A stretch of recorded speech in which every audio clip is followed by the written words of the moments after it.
Welcome to TalkNorth.com. Thanks to our longtime producer, Brandon Morton. Please download before you listen. If you'd like to advertise with us, you can reach us at talknorthpodcast@gmail.com. And please follow us on Twitter at TalkNorthPod.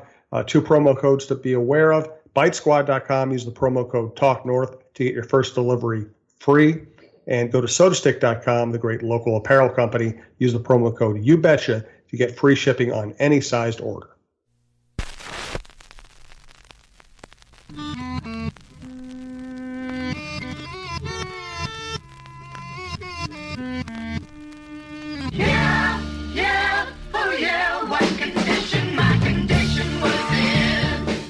Let's start with the philosophical. Every day of the season that the Twins have lost a game, somebody has basically asked me a version of this question. Is it time to panic? My philosophical question is it ever time to panic? Is panic ever a good reaction to anything? I guess my answer is no, it's not time to panic. We're doing this show on Thursday afternoon. We're doing it at Target Field. The Twins' lead has been cut to, 4 games in late July, and it's all about perspective. If anybody had told you or me in March that the Twins would have a 4-game lead on the Cleveland Indians and one of the better records in baseball in late July, it would be like, oh, take it. But the fact that they've slipped back a little bit, Cleveland's gotten hot. At least social media, people are going crazy, expecting complete collapse. Let's just start there. What are you seeing out of this Twins team, and have the last few weeks altered either your assessment of the team or the assessment of the Twins' immediate future? First of all, everybody out there, raise your hand if you honestly thought the Twins were going to win the division by 12 games. Raise your hand. I mean, I don't. If you did, then I want some of your pharmacology, because that was not going to happen.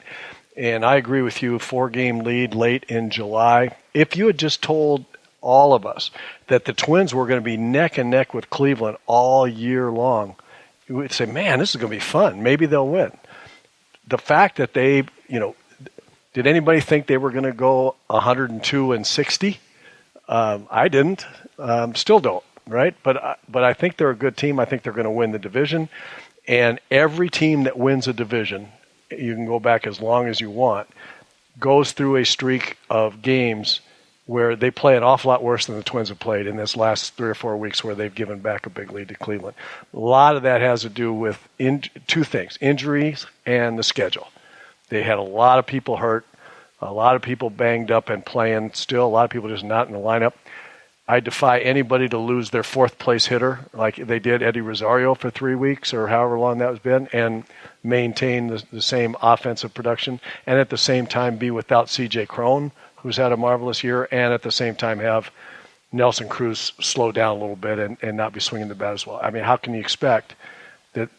That it might be a tough stretch. At the same time, Cleveland had a real easy, their easy part of the schedule, and that's going to continue. That disparity in the schedule will continue here for another week. Twins have Oakland and then the Yanks, and while Cleveland's playing much lesser teams, and it could get really tight. But it could also turn around and jump right back up to 8 games in August when the Twins have an easier schedule and the Indians have a tough part of the schedule. So it was going to happen that the Twins were going to come back, that the Indians were going to go on a run. It was going to happen.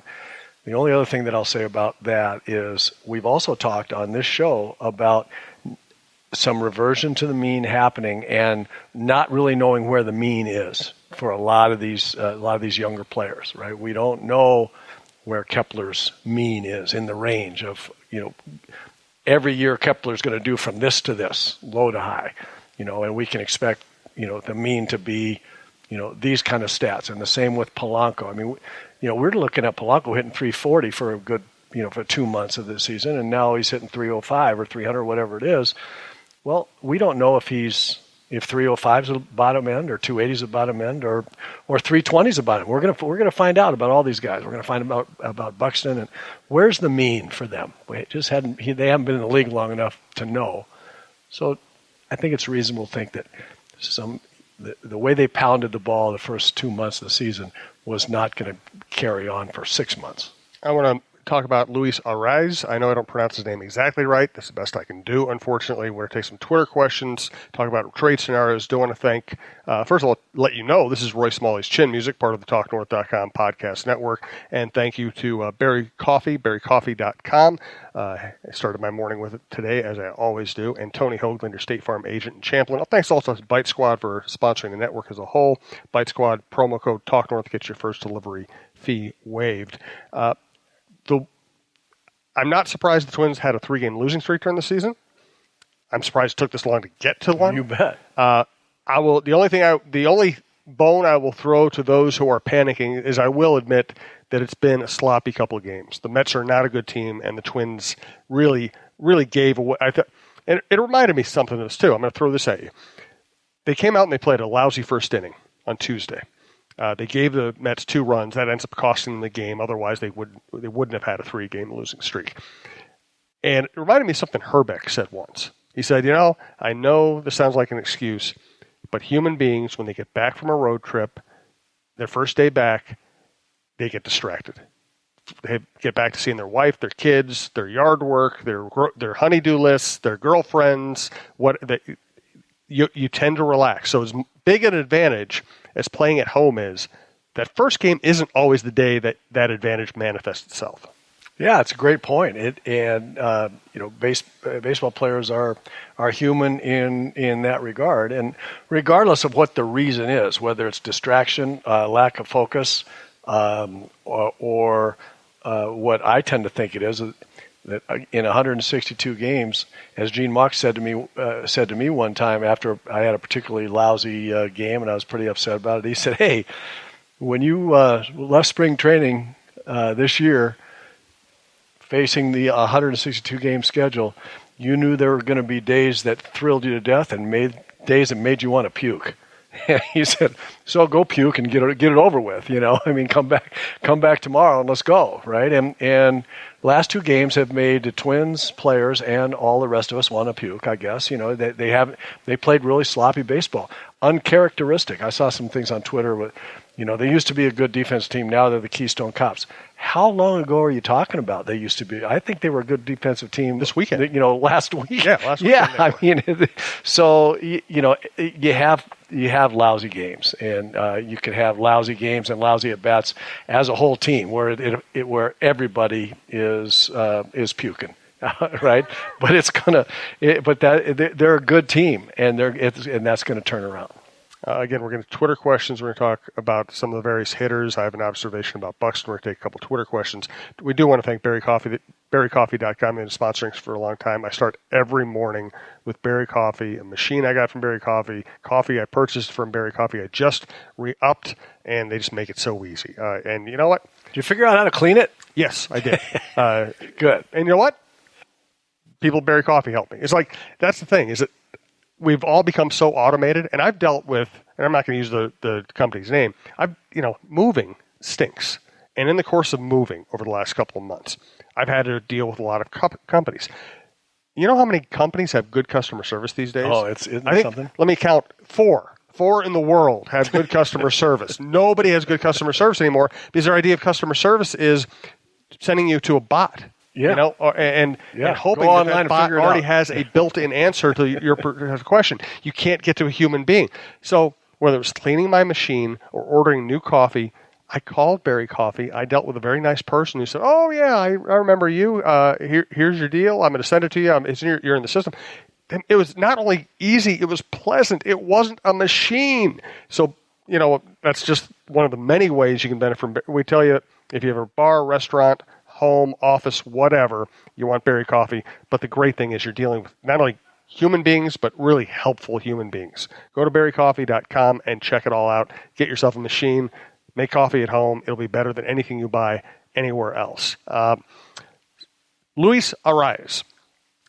I'm surprised he's this good. When he came up and I looked at his numbers and talked to people, they're like, okay, the guy can hit a little bit. You don't know if he's going to draw enough walks. You don't know if he can ever have power. You don't know if he has enough range in the field. It was almost like I heard more negatives than positives. And he gets up here, and my God, what a player.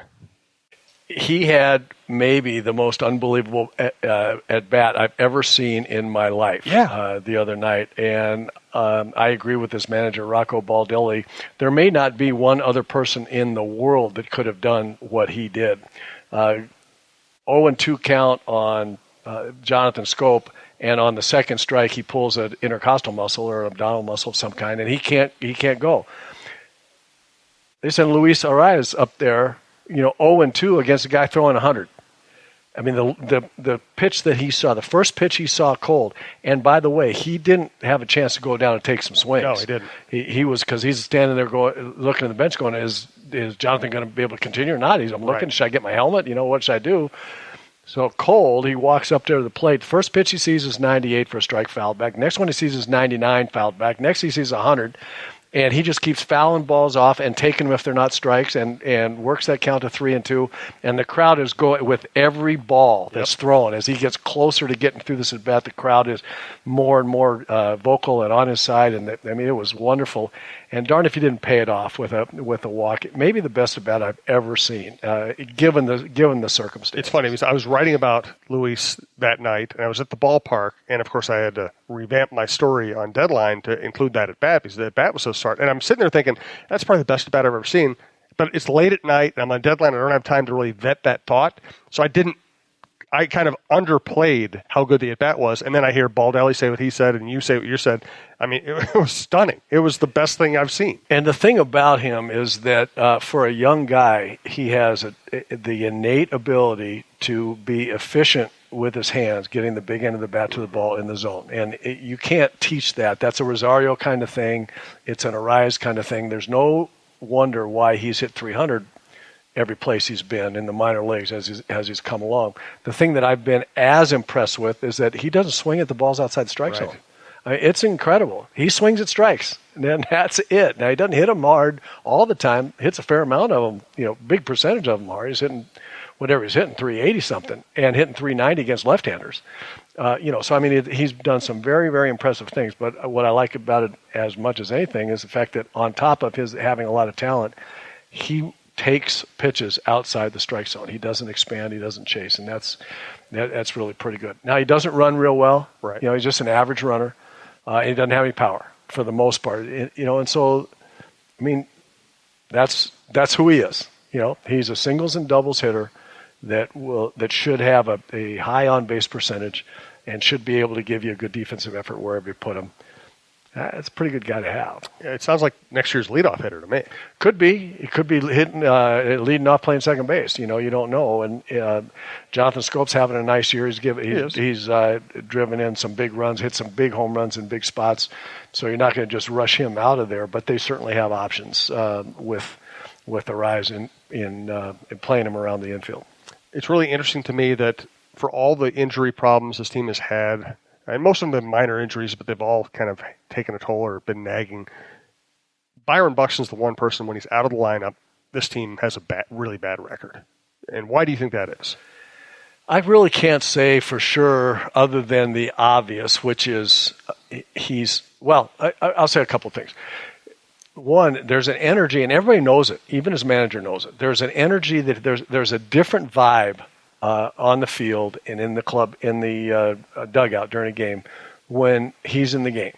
And it stems from his ability to make those catches that he makes.